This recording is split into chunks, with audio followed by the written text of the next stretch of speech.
Welcome to the Brown County Hour.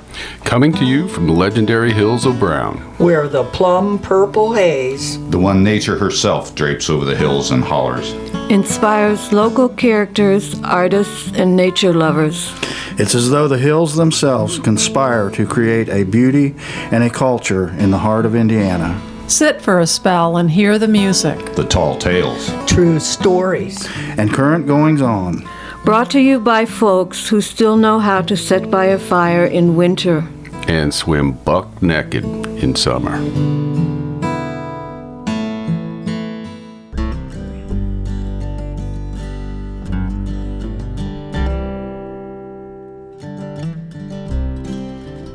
Welcome to episode 57 of the Brown County Hour. This is Dave Seastrom. And Vera Grubbs, along with the rest of the crew. This month, we'll be sharing our holiday show. Our featured musical guest is Rick Clayton. He's involved in a project called Wholenotes, and we'll listen to a discussion about this event and hear some of the music they make. We'll also have an offering from a group of our regulars, including Cari, Rick Fettig, Jim Eagleman, Jeff Tryon, and myself, Dave Seastrom. Vera Grubbs has an interview with artist Annabel Hopkins, and we'll hear about the Winter Bliss event with Lee Edgren and Ingrid Skoog. We'll begin the show with an interview with Rick Clayton about the Wholenotes event. Vera Grubbs shares her interview with artist Annabel Hopkins. And we'll close by listening to the Wholenotes music as it was recorded live at Harmony Church. This evening we have Rick Clayton in with us, and he's talking about a project that he's involved with called Wholenote. Hi Rick, thanks for coming in. So give me some background on this. What is Wholenote? Wholenotes is a prescriptive music modality that I kind of stumbled across in the late 90s. I worked in a HIV/AIDS hospice for a while, moved to Brown County, and worked in various churches around here and used harp and guitar for pastoral visits in hospitals and nursing homes, and then started working in hospice and kind of revived it all. And I just stumbled on some techniques and some research that helped me realize that music in particular frequencies can target particular energy centers in the body and give pain relief and anxiety relief and release blocks. When someone goes on hospice, they give up aggressive treatment. Right. And it's all about comfort meds at that point, which usually entails Ativan and morphine and sometimes nausea medicine, things like that. People will want to be cognizant for their families and not want to lay there unconscious the whole time if they're able. And so people will call me to come play. For example, it's not all harp, but in this particular case it would be, I'll play the harp for 10 minutes, 15 minutes, just in the key of C. Open strings with no frets seems to be important. And sometimes, half the time maybe, they can do without medication, and they can deal with a little bit of pain so they can stay awake. That's because playing in the key of C, middle C, will release endorphins and painkillers and give people relief. And that's where it began with me, and then I began looking at going up the spine, those chakra centers. So you've developed this program, the Wholenotes, that the first event took place on the 30th, right before Halloween, right, at Harmony Church, which is on Mount Liberty Road, which you are the pastor of. So describe the event. What took place that day? Well, we want it to be a healing event. Healing's a broad term. I understand that. When I use the word healing, I distinguish it from curing. Those are two different things. Healing has more to do with mind, body, and spirit, and bringing balance to them all. We had a lady named Ingrid Skoog who did a nonviolent communication workshop, and I thought it'd be a good idea to have this after that. This is a way to communicate with other people. The Wholenotes experience is about communicating with ourselves. So typically a performance lasts about an hour, and each of so you have 7 different musicians. Is that your goal? So each of them starts off, and then the rest of you accompany this musician, and try to just add to the music as it's happening? Well, it starts with me playing about a minute on the harp in the key of C, and then I hit a Tibetan singing bowl and that's tuned to C, and then we just start. Is there an order or a sequence to this? The order we've been playing with right now has been starting at C, piano, Celtic instruments, dulcimer, psaltery, up to the bass, and then F, we put the percussionist right in the middle at that point, because my experience has been in hospice anyway, when there's a lot of blocks, when there's things collecting, it's typically right in the heart area, and there's nothing like a good percussionist to roto-rooter that out, for lack of a better word. So what is the percussionist playing? He's playing. He's got 3 or 4 different drums that he plays, Okay. from a deep to a higher tone. Okay. And this is his doctoral studies, is rhythms and ethnomusic. And then we moved to G, and then A, and then B. And right now, Janice Jaffe, I don't know if you're familiar with her, but she's this excellent singer who sings Jazz singer, yes. 3 notes out of her voice at one time. She's handling the crown, the 7th chakra that hovers above the head. You want to think music styles real quick? Sure. Because people might think... Yeah, let's talk about the styles of music that is involved here. Our pianist brings a heavy classical influence to it, and he's a wonderful classical piano player. The bass player and the percussionist are really into world music. The bass player is a good funk bass player, but he's also very melodic. Chuck brings a little bit of a blues Americana flavor to it. I've been working, because I typically play just harp and guitar in it. The guitar part has kind of been leading into some kind of melodic jazz kind of feel. Tamara Lane brings the Celtic droning, psaltery, and hurdy-gurdy and all that to it. And Janice Jaffe brings her amazing vocal skills. So you can't nail this music down to any particular style. Which would be just about ideal, in my opinion. Yeah, it works. It does work. I should mention the David Baker connection at this point. Yeah, David Baker was the legendary jazz professor at IU, and he just broke ground everywhere. Legendary. Everyone loves David Baker. And he ended up being on hospice, and I was fortunate to be his chaplain. And I only got to see him just a couple of times. But I've been doing grief counseling with his wife, and they'd been married for 40 years. And she would tell me about his practice schedule, and he would sit down in the basement, his happy place, surrounded by all these thousands of pieces of music that he wrote that are performed all over the world by all these orchestras. But she said he would sit down with his cello in an open C. That's the bass note on a cello. And he would just sit there and bow it for 15, 20, 25 minutes. And when she told me that, I understood how he could really do that kind of thing if he just warmed and juiced himself up like that. So I began dreaming about the idea of how cool would this be if this wasn't just me in a single hospice room or a hospital room or whatever, and what if we just brought one musician for each chakra and just really pounded this home and really stayed with those frequencies. I asked all the musicians to listen hard to Miles Davis, Kind of Blue, and Coltrane's Love Supreme. Love Supreme. Because those are 2 albums that you can really listen to. You can see what it's like to improvise over modes instead of chord changes, number 1.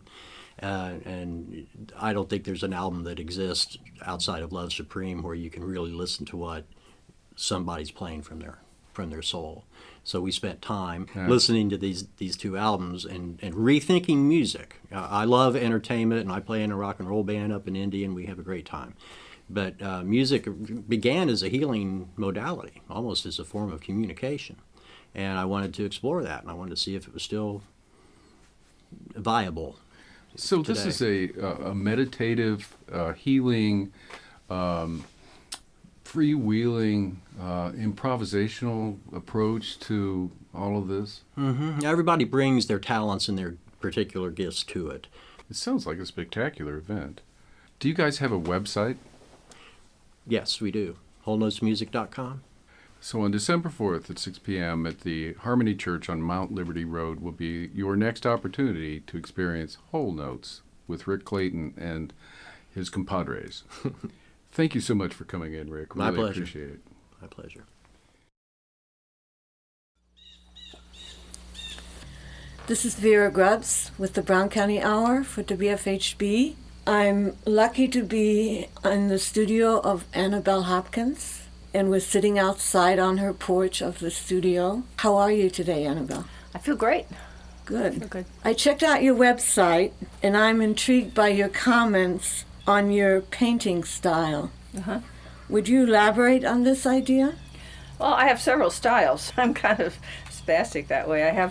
I do a lot of abstract work, which I started doing about 10 years ago, and I do that in acrylic and pastel, and then I do what I call abstracted landscapes, which are kind of impressionist landscapes that are a little more abstract. And then I also do just regular impressionist landscapes.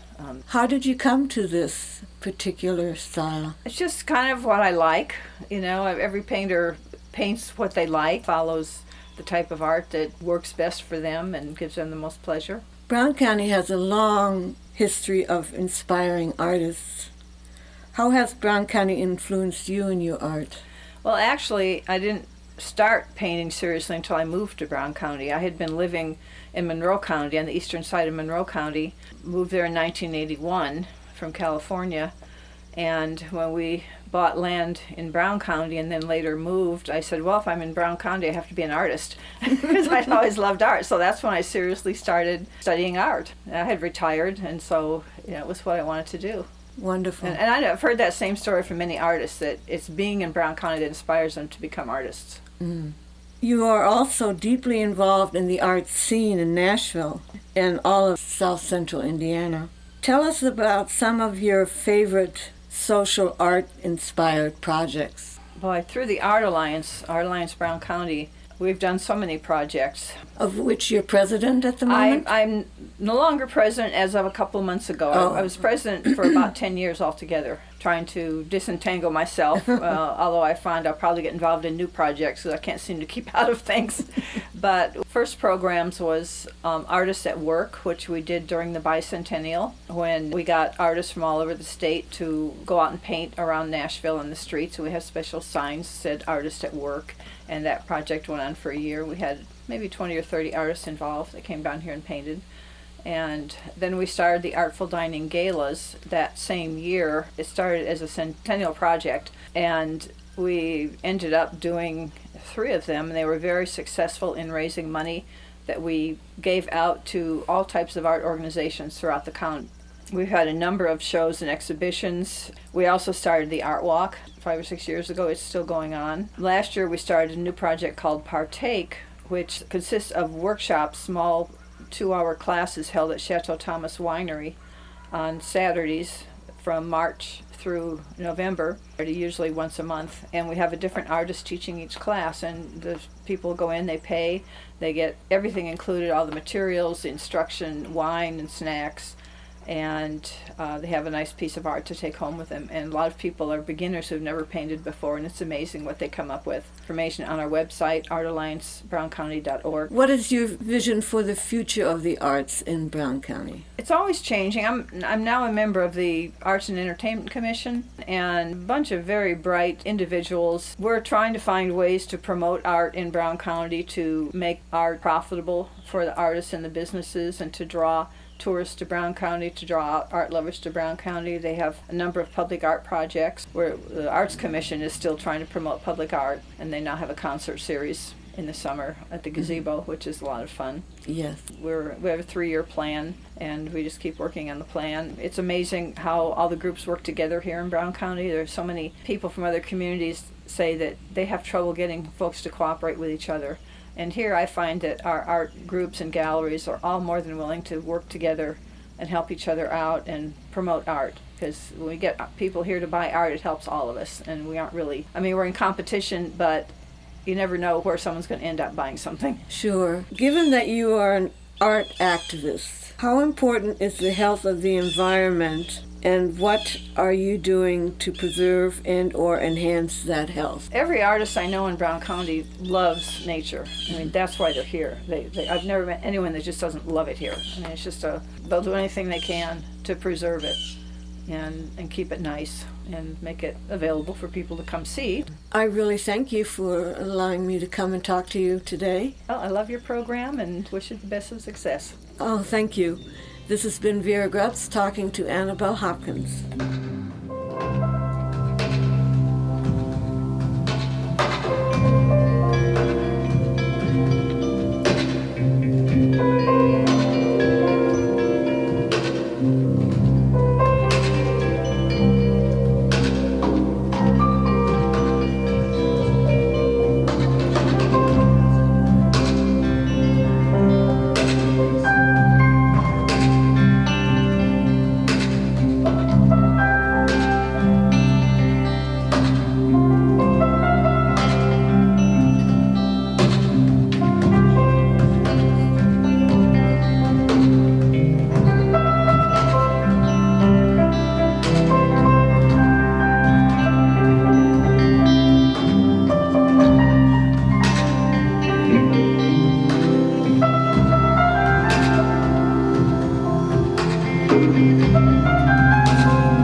Now we pause for station identification. Support for WFHB and the Brown County Hour is brought to you by Plum Creek Antiques, located at the intersection of 135 and 45 in downtown Bean Blossom, where visitors can buy, sell, or trade most anything. More information is available by calling 812-988-6268.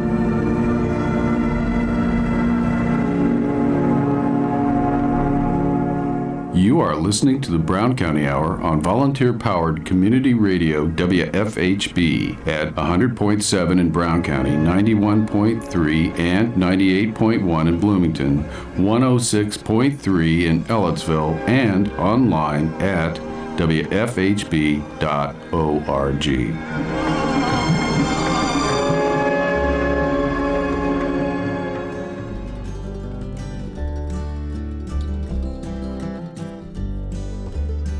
In this segment, we'll begin with a Christmas tune from Chuck and Cari. Jim Eagleman brings us an essay about Christmas trees. And we'll listen as Lee Edgren and Ingrid Skoog discuss the Winter Bliss event. 2, 3, 4. Sleigh bells ring, are you listening? In the lane, snow is glistening. A beautiful sight, we're happy tonight, walking in a winter wonderland. Gone away is a bluebird, here to stay is a new bird. He sings a love song as we go along, walking in a winter wonderland.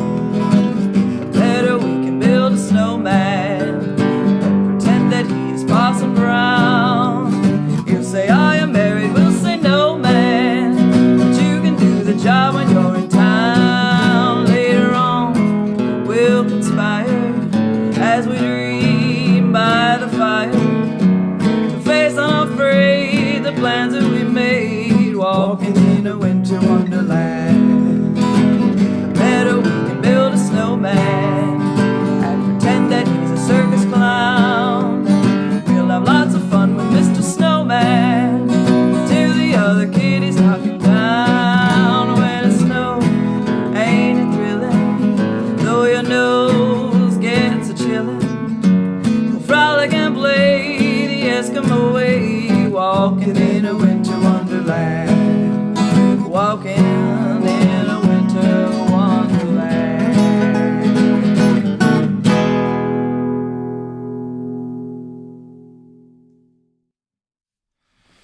The post-Thanksgiving days now upon us, I'm reminded to put up the Christmas decorations by commercials, magazines, Facebook, and family. I like all activities associated with the winter holidays, making presents, parties, family closeness, but I have to admit it's the tree itself that I look forward to the most. Plus, I'm such a nostalgic sap that it brings back some good memories. I'd venture to guess you have some good memories too, centered around this green icon symbol. Well, usually green, but sometimes other colors too. What are those memories? Christmas trees, like the Thanksgiving turkey, Halloween pumpkin, and other sustainable crops, are big business. Commercial growers are already thinking of marketing for next year. Harvesting trees from fields began in many parts of the country several weeks ago. You can see the trees wrapped and stacked on the flatbed semis, heading to distant towns on any interstate. Christmas tree farms, U-cut nurseries, and even the grocery store lot are destinations for families and dogs, all enjoying selecting, smelling, and carefully loading their purchase. 98% of all Christmas trees are grown on farms, while only 2% are cut from the wild. To ensure enough trees are ready to harvest, growers plant 1 to 3 seedlings for every tree harvested. In 2015, more than 47 million tree seedlings were planted by U.S. growers, with about 12,000 trees planted per acre. It takes 6 to 10 years of unpredictable weather to get a mature tree about 6 to 7 feet in height. Shearing and pruning, a sticky, sweaty summer job, ensures the perfect shape we want in our trees. Wild, independent branches, dead needles, broken leaders, and boughs are not tolerated. I recall following behind my dad years ago as he walked along a steep, eroded but sunny hillside on our Pennsylvania farm. It was the job for my sister and me that spring to stomp our feet around the newly planted evergreen seedlings that he had just purchased from the extension people. About every 10 feet, he reached into his burlap sack for a new tree, a spindly pine seedling, a whip, he called it. And he pushed a red planting bar into the ground that looked like a short, skinny shovel and stuck in the young tree. We came along behind and did a little dance around each tree. All that year, I watched to see if there was any change in our plantations, as he called it. Weeks later, a few deer scrambled away when we drove nearby, and he said we might not get many to survive. I nearly forgot about the trees for a few years until one Christmas vacation he said we could get one of the trees to cut. Most of the white pines by then had grown to a somewhat respectable height of 6 feet. A few had been topped by deer, and some buck rubs appeared on trunks, but we found a few that even allowed us a choice. It looked stately and wide as it occupied a corner of our living room and smelled great. Although I didn't know it then, it began for me a lifetime of admiring Christmas trees. Last year, a friend in our yoga class said I could have all the cedar trees I wanted on his property.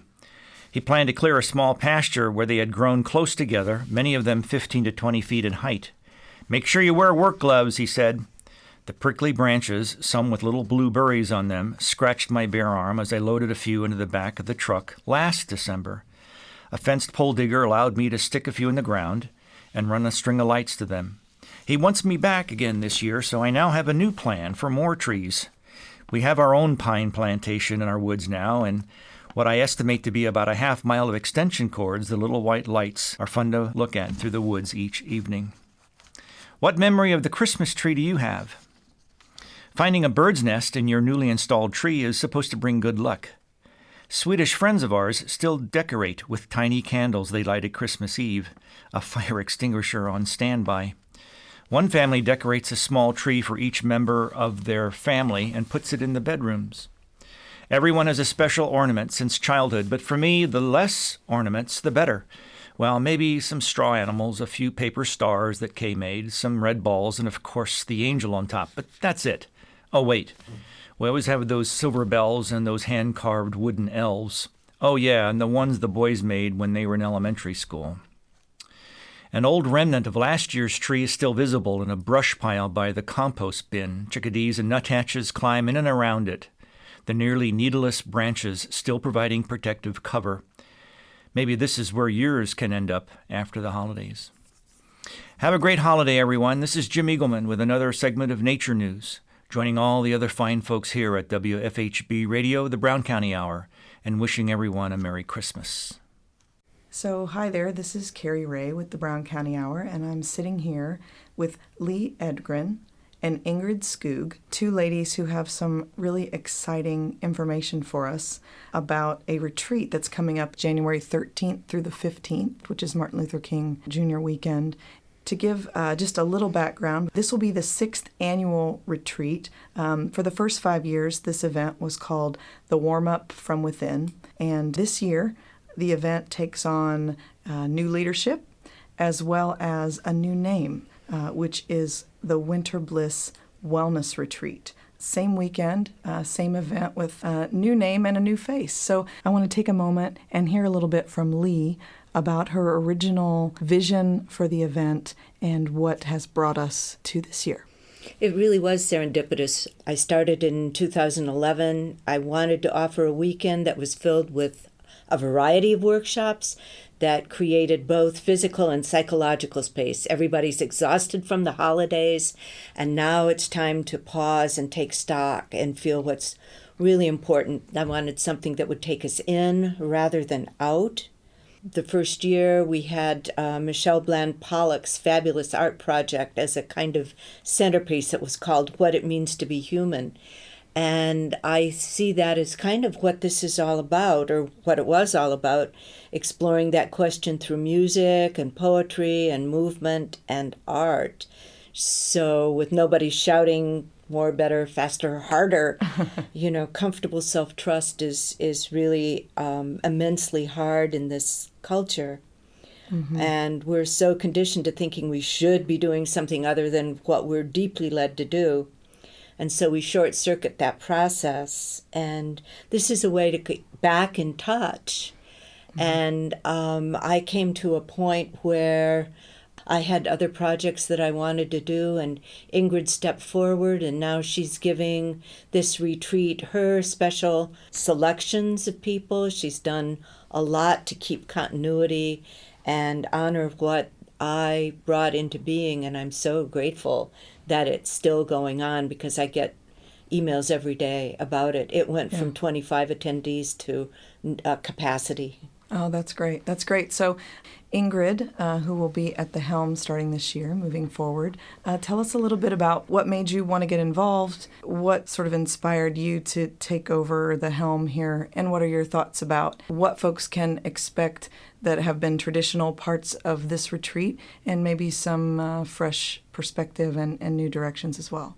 Wonderful. I remember first hearing about this event several years ago and being ecstatic that an offering like this would be available essentially in our backyard. People will often go to the coasts and spend lots of money to get an experience like this, and yet this is such a magical event that takes place in the woods, in the heart of winter, and for me it's about renewal.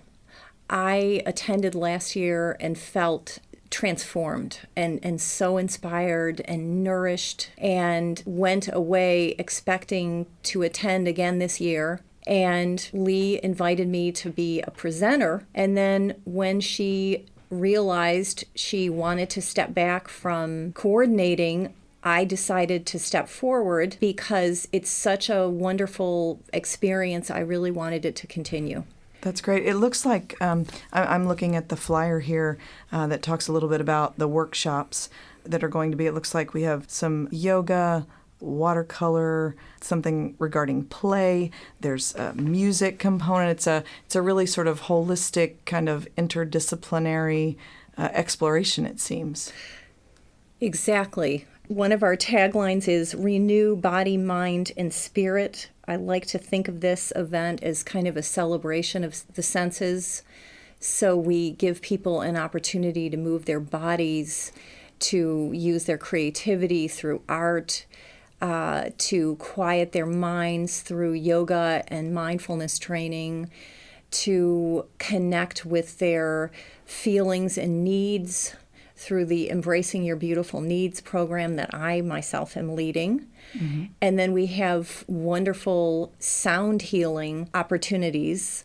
The first of these is happening on Saturday night, and it's featuring the Wholenotes group that has been mentioned at another point in the program. Yeah.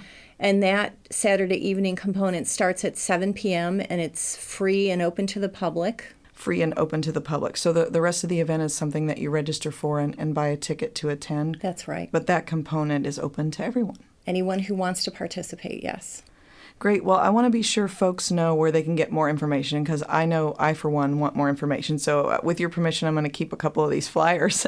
But in the meantime, I want to let folks know that they can visit winterbliss.org.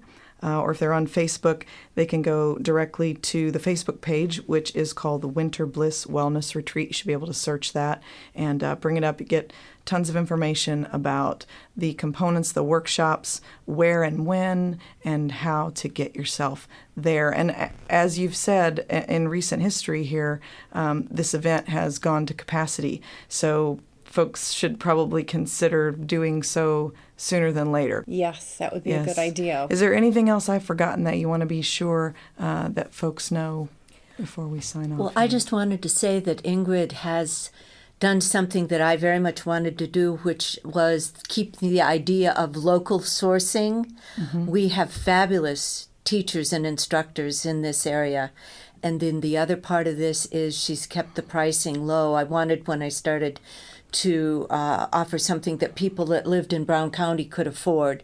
So it's actually priced well below the usual market price that's asked for this. It's really an amazing opportunity, and she's done a great job of drawing it together. Great. Well, I'll let people know. Also, there's an important date here besides the dates of the event, which again are January 13th through the 15th, 2017. But there is an early discount ticket that you can take advantage of as long as you take advantage of it before Christmas. So, ladies, again, Lee Edgren and Ingrid Skoog, thank you for being here with us and for telling us a little more about the Winter Bliss Wellness Retreat. Now we pause for station identification. Support for WFHB and the Brown County Hour is brought to you by Plum Creek Antiques, located at the intersection of 135 and 45 in downtown Bean Blossom, where visitors can buy, sell, or trade most anything. More information is available by calling 812-988-6268.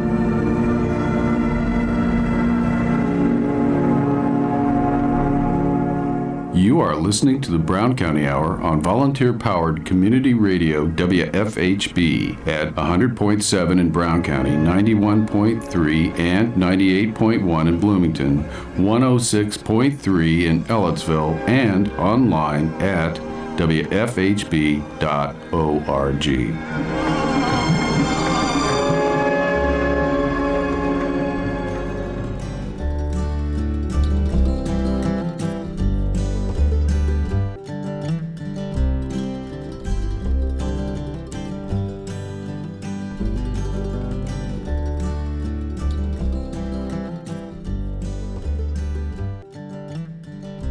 Our final segment begins with Jeff Tryon talking about country stores. Rick Fettig shares a Christmas song. Dave Seastrom's essay this month is about our forests. And we'll close with a Christmas carol from me, Chuck Wills, and our very own Cari Ray.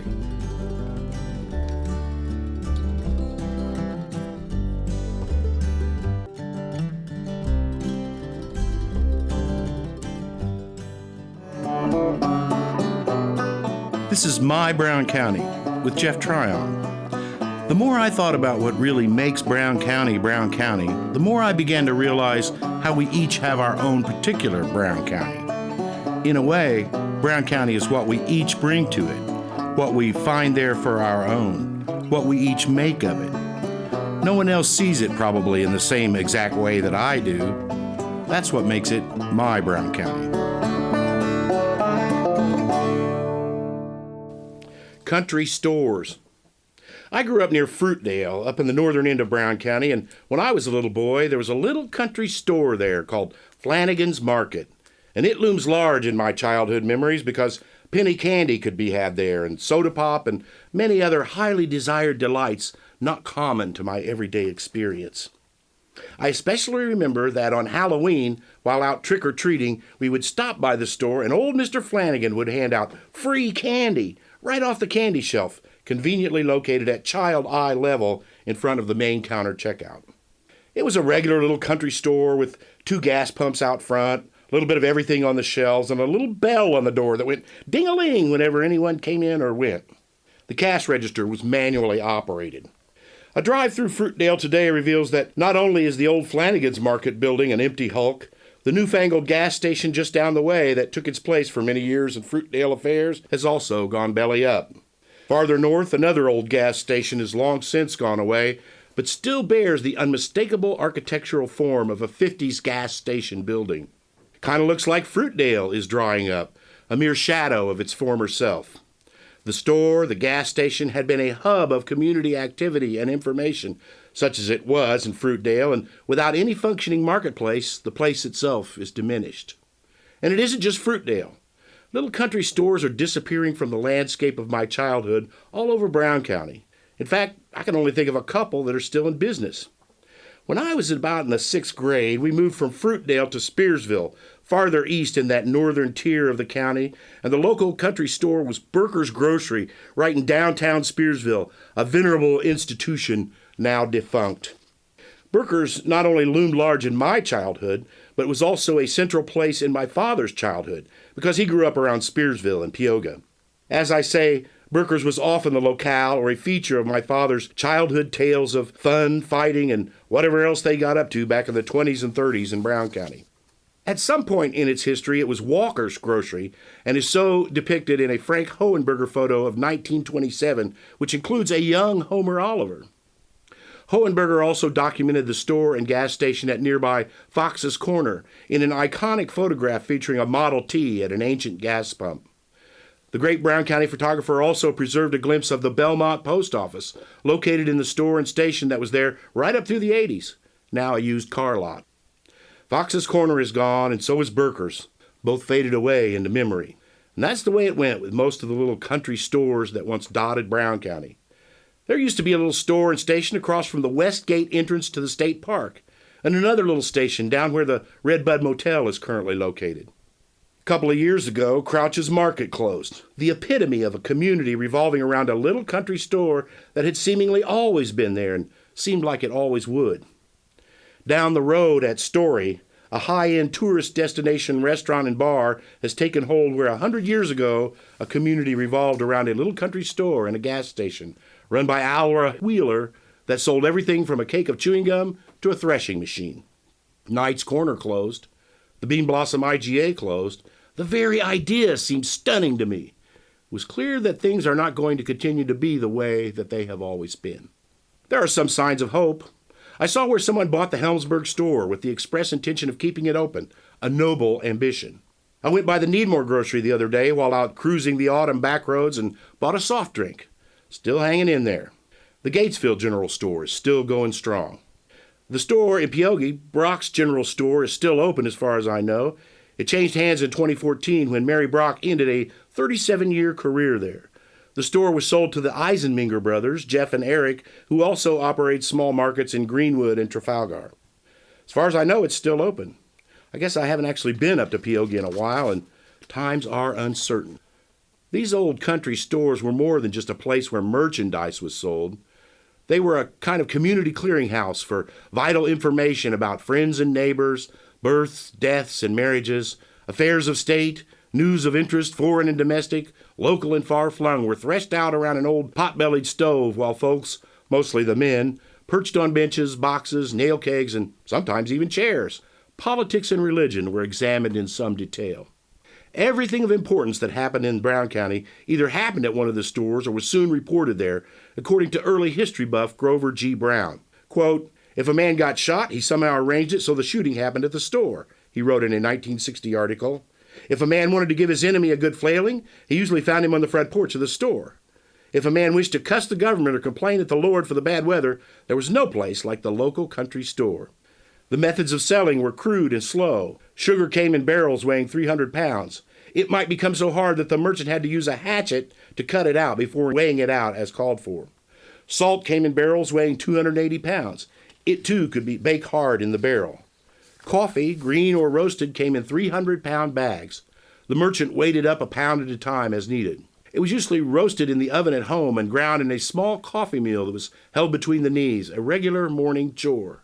The old country store bought chickens, turkeys, geese, ducks, guineas, eggs, butter, even stale and runny, also sometimes wool, ginseng, yellow root, and May apple root, Brown reported. My great-grandmother tracked quail and sold them. There was no law against it, and there was no game warden lurking around in the shadows all the time. Oh, for the days of old, without all these infernal conservation officers lurking around in the weeds, spying on people. It's unseemly and un-American. Of course, the old country store survives in a weird Disney-esque way in the country store located in the Nashville House restaurant in downtown Nashville. In his excellent paper, A Picture of an Old Country Store, The Construction of Folklore in Everyday Life, Brown County folklorist John Kay shows how the old country store in the Nashville House is a constructed, created history, quote, an interpretation of what tourists thought Brown County architecture should be. Since the new structure had no physical connection with the past, Jack Rogers decorated the store to revitalize the nostalgic conceptions of the earlier business, Kay wrote. One journalist described the old country store as a replica of the old-time stores where our granddads traded, hanging lamps, old-time scales with scoops, spice boxes, string holders, the loafer's delight, a pot-bellied stove with a checkered board handy. Brown reports that along with a big hand-wheel crank coffee grinder, a country store was likely to contain an old-time tobacco cutter, cheese cutter, wooden paddles for stirring apple butter or soap making, containers from which gunpowder was sold, broadaxe and red cedar churns. So this idea of a little store where the community crosses paths and shares information and cross-pollinates was a thing of the past even in our past. A nostalgic vision of the way things used to be, rather than a viable economic model. We want to have a little store down the road where we can pick up some milk or put up for sale or help wanted notice on the bulletin board, but that is no longer the world that we live in. In my Brown County, the little country stores are seemingly drying up and blowing away, and I suppose the communities that used to revolve around them are doing pretty much the same.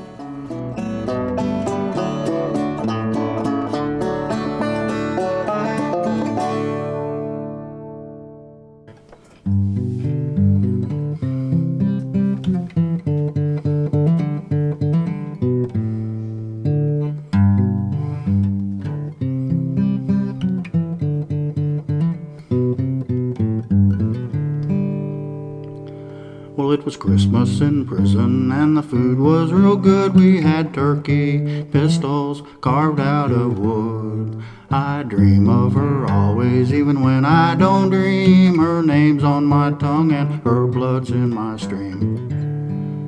Wait a while, eternity. Old Ma Nature's got nothing on me. Come to me, run to me, come to me now. We're rolling, my sweetheart, we're flowing by God. She reminds me of a chess game with someone I admire, or picnic rain after a prairie fire. Her heart is as big as this whole doggone jail, and she's sweeter than saccharin at a drugstore sale. Wait a while, eternity. Old Ma Nature's got nothing on me. Come to me, run to me, come to me now. We're rolling, my sweetheart, we're flowing by God. Well, the spotlight in the big yard swings around with the gun, and spotlight's a snowflake like dust in the sun. It's Christmas in prison, there'll be music tonight. I'll probably get homesick, I love you, good night.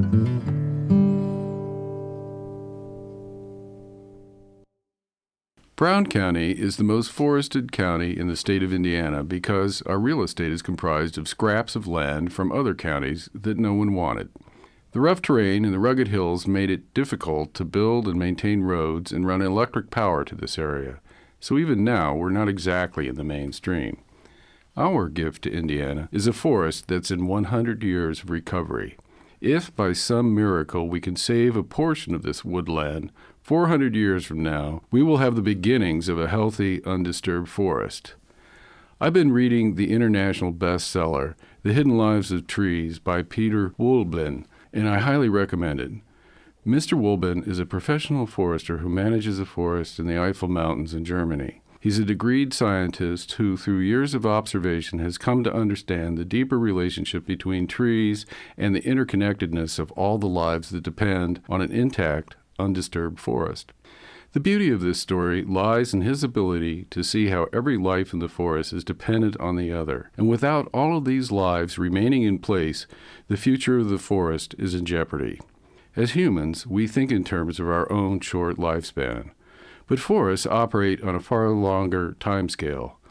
One of the issues we face with current forest management is that the programs are designed in human time and not in tree time. A white oak tree can live to be 500 years old, yet the humans who make the management decisions for that tree become old and feeble before this tree is in early adolescence. Because trees seem so different from us, we tend to view them as a completely foreign life form. We don't see their family relationships or how they protect and nurture their young. They seem distant and unanimated, when in fact they live dynamic lives and form relationships that assist in their mutual survival. The plants and animals that inhabit a forest thrive when the system is in balance, and suffer when it isn't. Those in charge of our current forest management view our forests as cornfields, and the intent is to maximize the timber harvest simply to collect as many dollars as possible. We are seeing a rise in disease and insect invasion, which is taking a large toll on the tree species that are affected. We can also see the beginning consequences of climate change in our forest.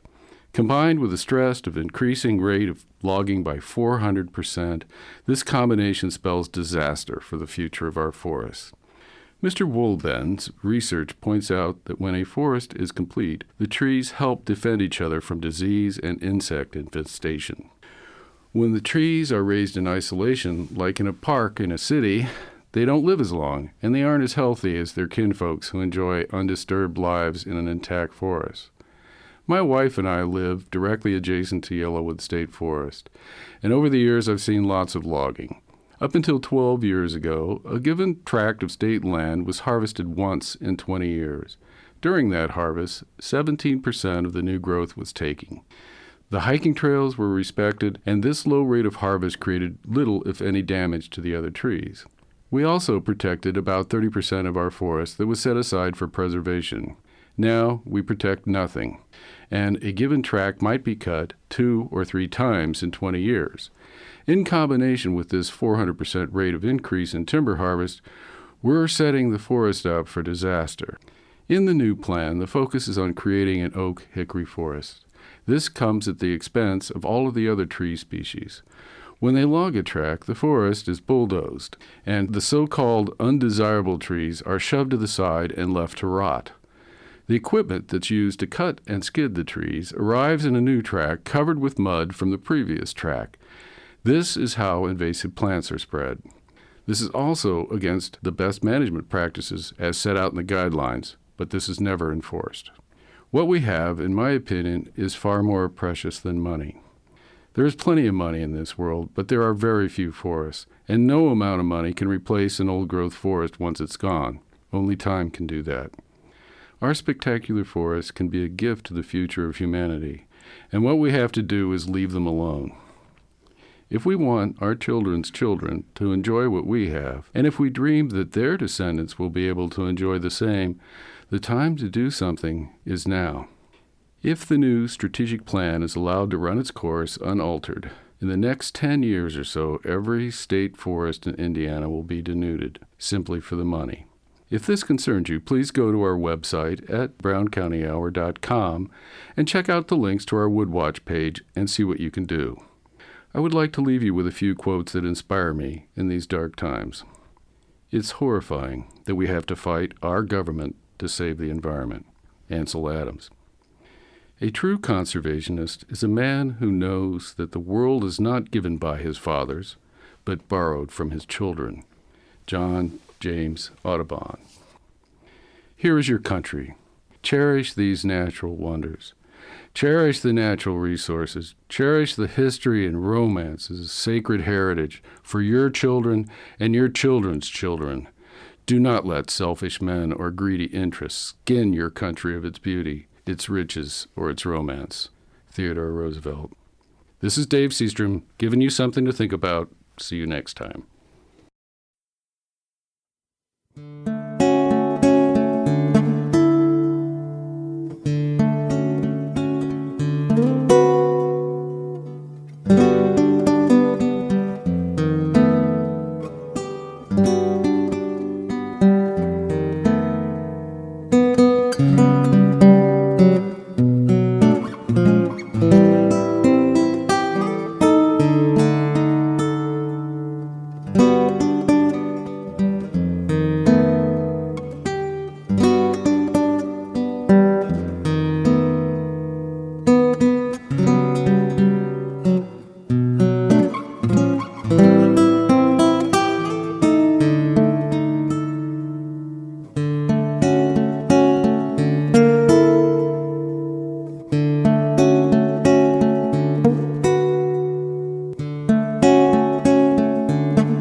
Thanks for tuning in to episode 57 of the Brown County Hour, recorded in our studio at the History Center here in downtown Nashville and brought to you the first Sunday of every month at 9 a.m. and the following Wednesday at 6 p.m. The Brown County Hour is brought to you by a diverse group of folks who believe the world is for everyone.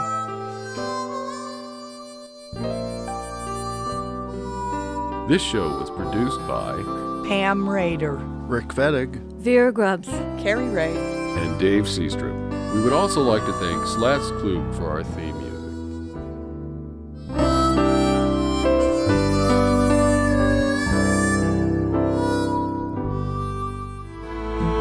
You've been listening to the Brown County Hour. Coming to you from deep in the woods of Brown County, Indiana. celebrating the arts, culture, and nature that make this such a unique community. Visit us online at browncountyhour.com. The Brown County Hour is a production of WFHB. Volunteer-powered, listener-supported community radio for South Central Indiana. Take me back to my old Brown County home.